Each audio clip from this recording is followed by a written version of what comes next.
Hello' friends, আমাৰ মাজলৈ এখন নতুন অসমীয়া ফিল্ম আহি আছে। অহা 11 মে'ত ৰিলিজ পাব।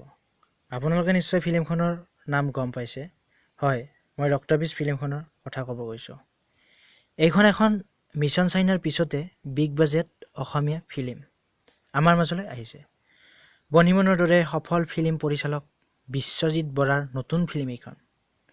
আৰু এই ফিল্মখনত বলিউডৰ পৰা জলিউডলৈ বিভিন্ন তাৰকা শিল্পীৰে ভৰপূৰ।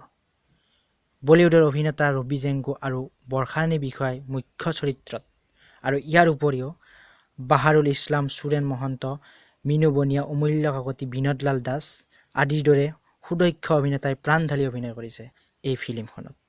বিশিষ্ট শৰীৰ চৰ্চাবিদ মহাদেৱ ডেকাও এক গুৰুত্বপূৰ্ণ চৰিত্ৰত অভিনয় কৰিছে। পৰিচালক বিশ্বজিৎ বৰাৰ এই ফিল্মখনত দৰ্শকে এক সুন্দৰ মাদকতা পাব। এই ফিল্মখন স্পেচিয়েলি একশ্যনৰ ওপৰত বহুত গুৰুত্ব দিছে।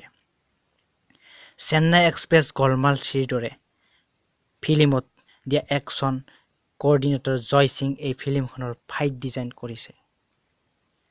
গতিকে এনে এখন সুন্দৰ অসমীয়া ফিল্ম আপোনালোকে যাতে চাবলৈ নাপাহৰে। ফ্ৰেণ্ডছ, অহা 11 মে'ত ৰিলিজ পাব লগা বিগ বাজেট ছুপাৰ একশ্যনছ ফিল্মখন আপোনালোকে নিশ্চয় চাওক।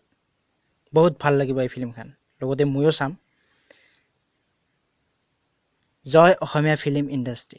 শেষত আপোনালোকে ভিডিঅ'টো চোৱাৰ বাবে বহুত বহুত ধন্যবাদ। জয় হিন্দ।